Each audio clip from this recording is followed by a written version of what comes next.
গল্পের শুরুতে আমরা হিয়ন আর তার এক্স গার্লফ্রেন্ড সুজিনকে দেখতে পাই। সুজিন তো মাথা নিচু করে সেখানে দাঁড়িয়েছিল। এরপর আমরা দেখি ও তো কোনো কথাই বলছিল না, চুপচাপ শুধু বসেই ছিল। তখন জাস্ট ওর কাছে প্রমাণ চাই, কেননা ও এটা বলেছে ওর হাজবেন্ড ওকে অনেক মারধর করে, কিন্তু এগুলো কোনো কিছুই ও প্রমাণ দিতে পারে না। তার জন্য হিয়ন বলে এই কেসটা করার কোনো মূল্যই হয় না, তাই এটাকে ডিসমিস করে দেওয়া হোক। কিন্তু জাজ তো এটা করে না, ওকে আবার সুযোগ দেয়। এদিকে হেজিও তো কোর্টেই ছিল। ও তো ওখান থেকে হিয়নকে বের হতে দেখে, আর তারপর ও হিয়নের দিকে এগিয়ে যেতে গেলে ওকে হিয়ন ইগনোর করে চলে যায়। আর তারপর ও এখানে সোজিনকেও দেখে, সে মাথা নিচু করে এখান দিয়ে চলে যাচ্ছে। ও কিছুই বুঝতে পারে না কেন কি ইগনোর করা হলো। আবার ওরা যখন একসাথে খাবার খেতে যায় সেখানেও ও তো ইগনোর করে, আর তার জন্য কিছু জিজ্ঞেসও করতে পারে না হেজি। এদিকে মনের শরীরটা অনেক খারাপ হয়ে যাচ্ছিল, তার জন্য ওরা তাড়াতাড়ি খাবার শেষ করে ওখান থেকে বেরিয়ে যায়। এরপর আমরা দেখি মন তো ওদের থেকে বিদায় নিয়ে নেয় ডক্টর দেখানোর জন্য, আর তারপর ওখান থেকে চলে যায়। এদিকে হিয়নও কোনো কথা না বলে ওখান থেকে চলে যায়। আর এতে করে হেজির তো অনেক বেশি খারাপ লাগে, ওর অনেক বেশি কষ্ট হচ্ছিল। এরপর আমরা দেখি যে হিয়ন তো অফিসে আসে। অফিসে আসার পরে কোর্টের সব কথাগুলো ওর বারবার মনে হতে থাকে। ও তো ওই পেপারগুলো আরো ভালো করে দেখতে থাকে, আর সজিনের জন্য ওর অনেক খারাপ লাগছিল, কিন্তু ও একজন প্রফেশনাল লয়ার হয়, ও এগুলো করতে থাকে, চুপচাপ কাজ করে। এরপর আমরা দেখি হিয়ন তো সজিনের হাজবেন্ডকে ফোন করে, আর আজকে কি কি হয়েছে এই কথাগুলো ওনাকে বলতে থাকে।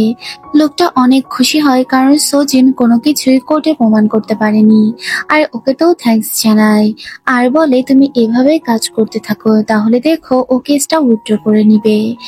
কিন্তু হিয়নেরও তো অনেক বেশি খারাপ লাগছিল, তারপরেও এটা ওর কাজ ছিল। এদিকে আমরা দেখি অফিসে হিয়ন তো হেজিকে ইগনোর করছিল, আর এটা তো ও খুব ভালো করে বুঝতে পারছিল হিয়ন কিছু একটা ওর থেকে লুকানোর চেষ্টা করছে, যেটা ওকে বলছে না। এদিকে আমরা মনকে দেখি, মন তো ডক্টরের কাছে যায়। ডক্টর ওকে বলে তুমি কি প্রেগনেন্ট নাকি। ও বলে এটা হওয়ার কোনো সম্ভাবনাই নেই। তারপরেও ডক্টর ওকে প্রেগনেন্সি টেস্ট করতে বলে, আর ওকে কিছু মেডিসিন দিয়ে দেয়। মন তো মেডিসিন নিতে আসে, আর তারপর প্রেগনেন্সি কিটের দিকে ওর চোখ পড়ে, আর ও ভাবে ও হয়তো এটা করতে পারবে, কিন্তু ও অনেক ভয় পাচ্ছিল। এরপর আমরা একটা গাড়িকে দেখি, যে গাড়িটাতে একটা ড্রাইভার থাকে যে অনেক ড্রাঙ্ক ছিল। তারপর গাড়িটা হুট করে অ্যাক্সিডেন্ট হয়ে যায়, আর গাড়িতে থাকা একজন মহিলা মারা যায়, আর ওই ড্রাইভারও মারা যায়। এরপর আমরা দেখি ওই মহিলার হাজবেন্ড তো এখানে সোয়ের কাছে আসে।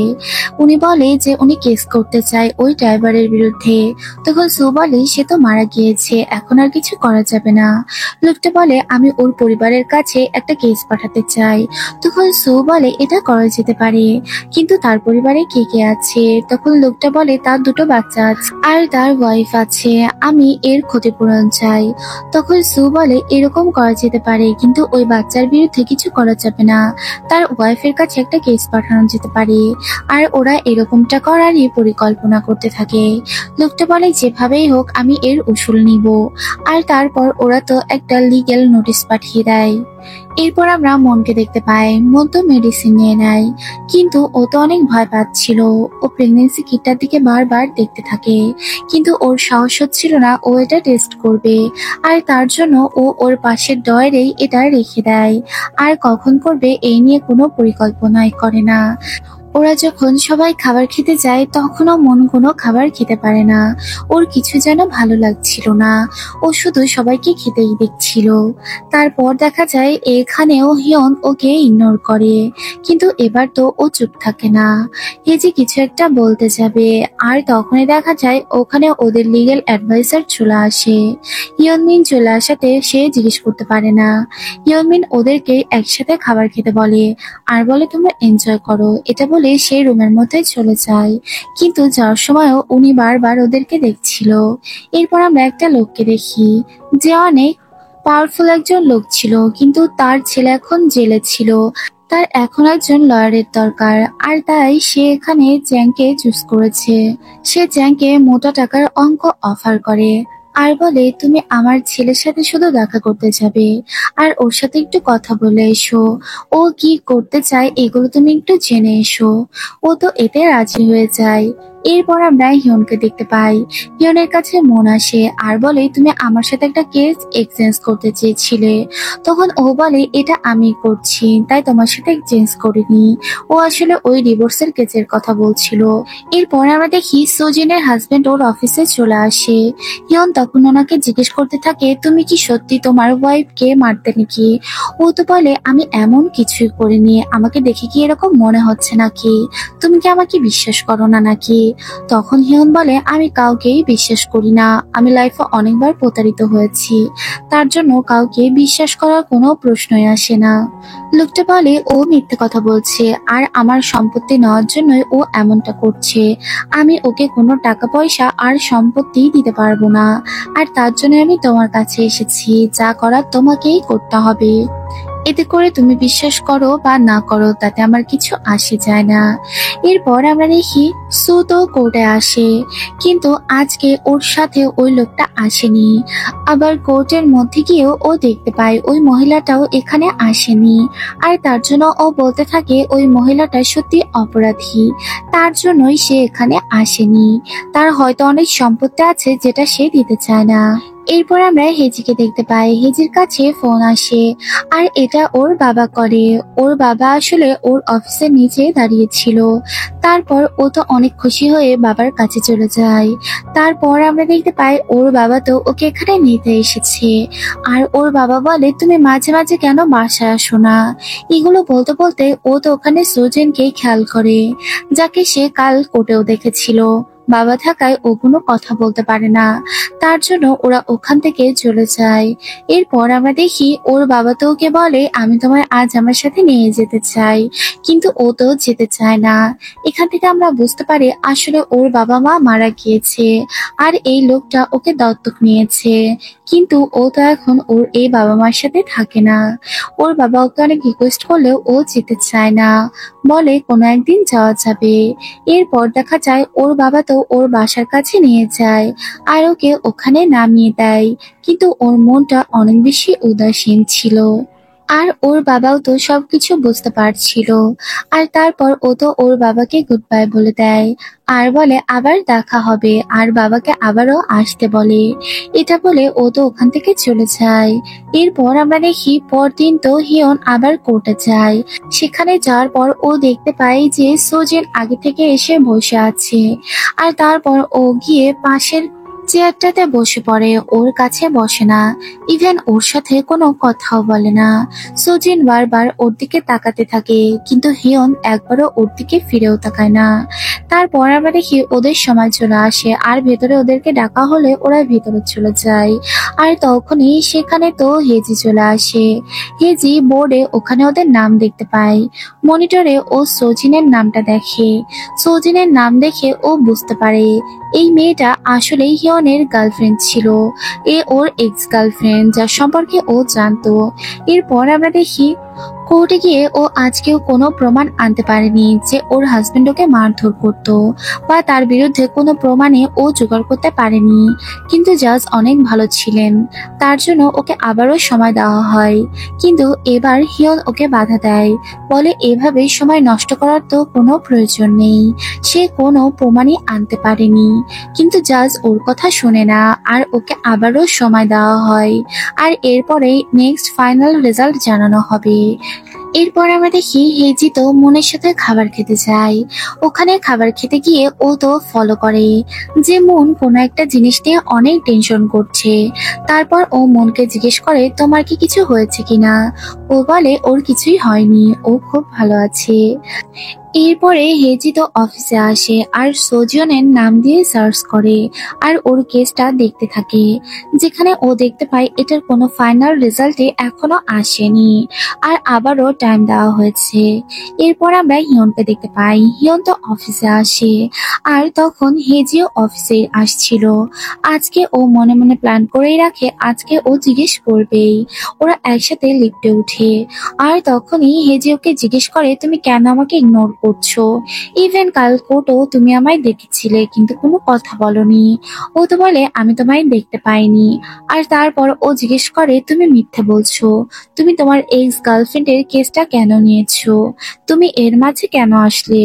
ও তো বলে এটা আমার কাজ, এছাড়া কিছুই নয়। এর মধ্যে আমি আসিনি, আমি আমার কাজ করছি। তখন হেজি বলে তুমি কাজটা কি ঠিক করছো নাকি? তোমার কি মনে হয়?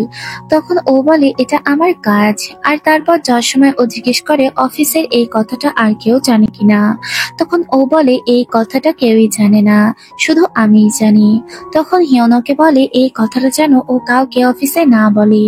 ও তো চুপচাপ শুধু হিয়নকে দেখতে থাকে যে ও আসলে কি চায়। এরপর আমরা দেখি ও তো ওখান থেকে চলে যায়। অফিসে যাওয়ার পরে ও কাজ করতে গেলে ওর বারবার সোজিওনের কথা মনে পড়তে থাকে। আর তারপর পাশে আমরা ঘটনা দেখি, ওরা আসলে অনেক হ্যাপি ছিল। আর ও সোজিওনকে অনেক বেশি ভালোবাসতো, কিন্তু কোনো একটা কারণে ওদের বিচ্ছেদ হয়ে গিয়েছে। আর সোজিন লোকটাকে বিয়ে করে নিয়েছে। ও তো মেয়েটাকে অনেক ভালোবাসতো, আর ও তাকে বিয়েও করতে চেয়েছিল। মাঝে মাঝে ও কোর্টেও সোজিয়নকে নিয়ে যেত। এরপর ঘটনা আবার প্রেজেন্টে চলে আসে। ও তো রুমের মধ্যে গেলে সোজিয়নকে দেখতে পায়। সোজিয়নকে দেখে ও ওখান থেকে চলে যাচ্ছিল, কিন্তু সোজিয়ন ওকে 5 মিনিট সময় দিতে বলে। তারপর ও আবারও ফিরে আসে। তখন সোজিয়ন ওকে বলতে থাকে তুমি এটা কেন করলে? ও বলে এটা আমার কাজ। তখন আমরা দেখি ও তো কান্না করতে থাকে আর বলে আমি কখনোই আমার এই পরিস্থিতি তোমার সামনে দেখাতে চাইনি, কিন্তু আজ পরিস্থিতি এমনই হয়ে গেল। তখন আমরা দেখি হিয়ন বলে তোমার কাছে প্রমাণ থাকলে তুমি কেন এটা কোর্টকে দিচ্ছ না? ও বলে যে আমার কাছে কোনো প্রমাণ নেই, তাই আমি কোর্টে দিতে পারছি না। আর তারপর ও তো কান্না করতে থাকে। ও এরকম কান্না করতে থাকায় হিয়নের তো অনেক খারাপ লাগে, কিন্তু সে একজন প্রফেশনাল লয়ার ছিল। তার জন্য তার ইমোশনটা সে কখনোই দেখাতো না। সে তার কাজটা প্রপারলি করাটাই এখন পছন্দ করে। আর তাই সে একেবারে প্রপার ভাবে ওর সাথে কথা বলে, যাতে করে সোজন আর কোনো ইমোশন দেখাতে না পারে। আর বলে তুমি তোমার মতো চেষ্টা করো। আর তারপর আমরা দেখি চ্যাং তো ওই লোকটার ছেলের সাথে দেখা করার জন্য জেলে যায়। আর তারপর ওখান থেকে পারমিশন নিয়ে ওই ছেলেটার সাথে দেখা করতে যায়। চ্যাং ওই ছেলেটার সাথে দেখা করার জন্য ভিতরে চলে যায়। এরপর দেখা যায় ওই ছেলেটা ওকে দেখা মাত্রই ওকে অপমান করতে শুরু করে দেয়। বলে তুমি এখানে কেন এসেছো? আমি তো বলেই দিয়েছি আমার লেডি কাউকে লাগবে, তোমার দিয়ে কোনো কাজ হবে না। আর তারপর ওকে অনেক ছোট করে কথা বলতে থাকে। বলে তোমরা টাকার জন্য আর কি কি করতে পারো, তোমরা ছোট লোক। আরো এরকম অনেক কিছুই ওকে বলতে থাকে। কিন্তু চ্যাং তো ঠান্ডা মাথায় ওর সাথে কথা বলে আর হাসতে থাকে। নিজের দুর্বলতাকে সে কখনোই প্রকাশ করবে না। সে হয়তো বড়লোকের ছেলে হতে পারে, কিন্তু ও একজন লয়ার ছিল। আর তারপর আমরা দেখি ও তো ওখান থেকে বেরিয়ে আসলে ওর মনটা অনেক বেশি খারাপ থাকে। তারপর দেখা যায় ওর পেছন পেছন হেজি চলে আসে। হেজি ওকে বলে যে তোমার মনটা খারাপ নাকি? তখন ও সব ঘটনা খুলে বলে। আর বলে এখনকার ছেলে মেয়ে তো কিছু মনেই করে না। বাবার টাকা আছে বলে সে আমার গরম দেখাচ্ছে, আমি তো আমার কাজ করতে গিয়েছিলাম, কিন্তু সে কেন আমার সাথে এরকম বিহেভ করবে? এগুলো বলে ওর মনটা অনেক খারাপ হতে থাকে। এরপর আমরা দেখি হেজি বলে এগুলো বাদ দাও, আমাদের কত কিছুই ফেস করতে হয়। চ্যাংও তখন আর কিছু বলে না। এদিকে সু তো তার ক্লায়েন্টকে নিয়ে কোর্টে হাজির হয়। আর আজকে ওই মহিলাও হাজির হয়েছে। এরপর আমরা দেখি ওরা তো ওই মহিলাকে অনেক টাকা চার্জ করে, কিন্তু উনি তো অনেক গরিব ছিল, একজন ড্রাইভারের ওয়াইফ ছিল, তার কাছে অত টাকা ছিল না। এরপরে সু সমস্ত পেপার জাজের কাছে দেয়। আর তারপর আমরা দেখি ওই মহিলাকে বলতে বলে যে সে কি করতে চায়। তখন মহিলাটা অনেক মন খারাপ করে আর বলে সে অনেক দরিদ্র, তার হাজবেন্ড তাদের জন্য একটা বাড়ি রেখে গিয়েছে, আর তার মাত্র 2টো মেয়ে। সে কিভাবে জীবনযাপন করবে এটা নিয়ে সে অনেক বেশি টেনশনে আছে। বাড়ি ছাড়া তার কাছে কিছুই নেই। যদি এই বাড়িটা দিয়ে দেয় তাহলে ওদেরকে পথে নামতে হবে। আর তার হাজবেন্ডের দোষের জন্য তারা কেন এত বড় মাসুল দিতে যাবে? সে তো ড্রাঙ্ক ছিল, কিন্তু তারা কি দোষ করেছে? এগুলো বলতে বলতে মহিলা অনেক কান্না করতে থাকে। আর তার এই কান্না করা দেখে ওখানকার সবাই কান্না করতে থাকে। ইভেন ওই লোকটাও কান্না করতে থাকে। এদিকে সৌদ বিপদে পড়ে যায়। ও কি করবে বুঝতেই পারে না। তখন জাজ তো এই কেসটাকে ডিসমিস করে দেয় আর বলে এই মহিলাকে কিছুই দিতে হবে না। এরপর আমরা দেখি সৌজিন তো এই কেসটাকে তুলে নেয় আর বলে যে আমি আর কিছুই নিতে চাই না। আর হিয়নও তখন এই পেপারে সই করে দেয়। তারপর ওরা যখন একসাথে বেরিয়ে আসে, হিয়ন একবারের জন্য ওর দিকে আর তাকায় না আর ওর সাথে কোনো কথাও বলে না, কিন্তু সোজন ওর দিকে তাকিয়ে থাকে আর চুপচাপ কান্না করতে থাকে। এরপর আমরা দেখি সো তো ওখান থেকে বেরিয়ে যায় আর লোকটাও বেরিয়ে আসে। এরপর ওই মহিলা ওখানে এসে সুকে অনেক কথা শোনাতে থাকে। বলে যে তুমি কেমন মানুষ, আমার পরিস্থিতিতে থাকলে তুমি কি করতে, আমি গরিব বলে তুমি আমার উপর এতগুলো কেস দিয়েছো, কিভাবে এই কাজটা করতে পারলে, আমার জায়গায় থাকলে এমনটা কি করতে পারতে নাকি। এছাড়া আরো অনেক কথা শোনায় ওকে, কিন্তু যে করিয়েছে তাকে তো এই মহিলা কিছুই বলে না। যত রাগ লয়ারের উপরে ঝেড়ে উনি ওখান থেকে চলে যায় আর সেখানে সু চুপচাপ দাঁড়িয়ে থাকে। সুয়েরও অনেক বেশি খারাপ লাগে তার ব্যবহারে। লোকটাও আর কিছু বলে না, কেননা কেসটা এখন ডিসমিস হয়ে গিয়েছে। এরপর আমরা দেখি হিয়নের সাথে সোজিওনের হাজবেন্ড তো দেখা করতে আসে। সে তো কেসটা জিতে গিয়েছে আর তার জন্য ওকে থ্যাঙ্কস বলে। বলে আমি জানতাম তুমি এই কাজটা করতে পারবে। তারপর লোকটা কতগুলো মোটা অঙ্কের টাকা ওকে অফার করে। বলে এটা তো আমার গিফট, তুমি না হলে এটা তো হতোই না। কিন্তু ও তো এটা নিতে চায় না। বলে এগুলোর কোনো দরকার নেই, আর আমি আমার স্যালারি পাই তাই এগুলোর দরকার নেই। ও এটা বলে টাকাটা ফিরিয়ে দেয়। কিন্তু লোকটা বলে যে আমি জানতাম যে তুমি সোজনের এক্স বয়ফ্রেন্ড, তার জন্যই আমি তোমার কাছে এসেছি, যাতে করে ও তোমাকে দেখলে অনেক বেশি ঘাবড়ে যায় আর এই কেসটাকে উইথড্র করে নেয়। তার জন্যই আমি তোমাকে চুজ করেছি। এটা শোনার পরে হিয়নের তো আরো রাগ হতে থাকে। লোকটা ওর অনেক কাছে চলে যায় আর এই কথাগুলো বলতে থাকে। তারপর অট্ট হাসি দিতে থাকে। এরপর লোকটা ওই টাকাগুলো নিয়ে ওর হাতে দেয়। বলে এই টাকাটা তোমার কাছে রাখো, এটা তোমার একটা উপহার ভেবে নাও। এরপর আমরা হেজিকে দেখতে পাই। হেজি তো এই কেসটা নিয়ে রিসার্চ করতে গিয়ে দেখতে পাই যে এই কেসটাকে উইথড্র করা হয়েছে আর সে তো জিতে গিয়েছে। আর তারপর ও তো তখন হিয়নের সাথে দেখা করার জন্য উপরের দিকে যায় আর তাই বেরিয়ে পড়ে। এরপর আমরা দেখি ওই লোকটা তো এই টাকাটা ওর হাতে দিয়েছিল, কিন্তু হিয়ন তো এই টাকাটাকে ছিঁড়ে ফেলে। তখন লোকটা ওকে অনেক হুমকি দিতে থাকে আর বলে তোমাকে আমি ফাঁসিয়ে দিব, আর ওকে টাচ করতে থাকে। তখন ও তো লোকটাকে ফিরিয়ে দেয় আর বলে এরকম ভুল করার চেষ্টাও করো না, কেননা আমার কাছে তো অনেক ভালো প্রমাণই আছে যে তুমি আজ এখানে কি করেছো। আসলে সিসি ক্যামেরাতে তো সবই ধরা পড়েছে।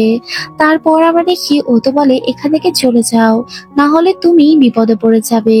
তাই লোকটা এখান থেকে চলে যেতে বাধ্য হয়, কিন্তু ওর তো অনেক খারাপ লাগে। আর এই সব কিছুই হেজি তো দেখতে পাচ্ছিল। হেজি এগুলো দেখে অনেক বেশি অবাক হয় আর তারপর ওর সাথে কোনো কথা না বলে ওখান থেকে চলে যায়। হেজি এইসব দেখে ফেলাতে এখানে হিয়নের তো অনেক বেশি গিল্টি ফিল হতে থাকে। ও যেন আবার কোনো একটা ফাঁদে পা দিয়ে ফেললো আর ওর তো অনেক বেশি খারাপ লাগছিল সোজিয়নের জন্য। তারপর আমরা দেখি হেজি তো ওখান থেকে বেরিয়ে আসে আর ও যখন বাইরের দিকে চলে আসে, ও তো বাইরে এসে সেখানে সোজিয়নকে দেখতে পায়। এরপর সজনের সাথে কোনো কথা না বলে ও তো চলে যায়, কিন্তু কিছুক্ষণ পর ও আবারও ফিরে আসে আর বলে তুমি কি হিয়নের কাছে এসেছো নাকি, ও এখান থেকে চলে গিয়েছে। ও মিথ্যে বলে ওখান থেকে চলে যায়। সোজিয়ন ওখানে ওর দিকে তাকিয়ে থাকে। এরপর যখন হেজি নিজের মুখটা আয়নায় দেখে, ওর তো অনেক গিল্টি ফিল হচ্ছিল। ও কেন এমন মিথ্যে কথাটা বললো, মেয়েটার সাথে এরকম ও না করলেও পারতো। ও হয়তো ওর জেলাসির থেকে এরকম কাজটা করেছে। এদিকে আমরা দেখি মন তো ওর প্রেগনেন্সি টেস্ট করে পজিটিভ পায়, কিন্তু ও প্রেগনেন্ট হওয়াতে একটুও খুশি ছিল না। ওদের মধ্যে হয়তো কোনো একটা ঝামেলা আছে। ও আপসেট হয়ে বসে থাকে। এদিকে আমরা দেখি যে চ্যাংয়ের অবস্থাও একই। সেও তো অনেক বেশি আপসেট ছিল ওই ছেলেটার আচরণে। ওই ছেলেটার ব্যবহার ওর অনেক বেশি কষ্ট দিয়েছিল। আর সুয়েরও অনেক বেশি মন খারাপ থাকে। ওই মহিলার ওই কথাতে বেচারা অনেক বেশি কষ্ট পেয়েছে, তাই চুপচাপ সে বসে থাকে। ওদের লাইফের প্রত্যেকেই যেন অখুশি ছিল। তারপর আমরা দেখি যখন গাড়িতে করে হিয়ন বাড়ি ফিরছিল তখন ওর কাছে একটা টেক্সট আসে। আর এটা তো সোজুন করে। সোজুন বলে, তুমি তো এখন আমার এক্স হাজবেন্ডের আর লয়ার নও, তুমি এখন হিয়ন। এই এপিসোডে আমরা এটা দেখতে পাই ওদের পাঁচজনের লাইফে একটা না একটা প্রবলেম রয়ে গিয়েছে। আর এখানেই এই এপিসোডটি শেষ হয়ে যায়। এপিসোডটি তোমাদের কেমন লাগলো অবশ্যই কমেন্টসে জানাতে ভুলবে না। আর ভিডিওটা ভালো লাগলে একটা লাইক করে দিও আর চ্যানেলটাকে সাবস্ক্রাইব করে দিও। পরবর্তী এপিসোড দেখার জন্য চ্যানেলটার সাথেই থেকো। Thanks for watching. আল্লাহ হাফেজ।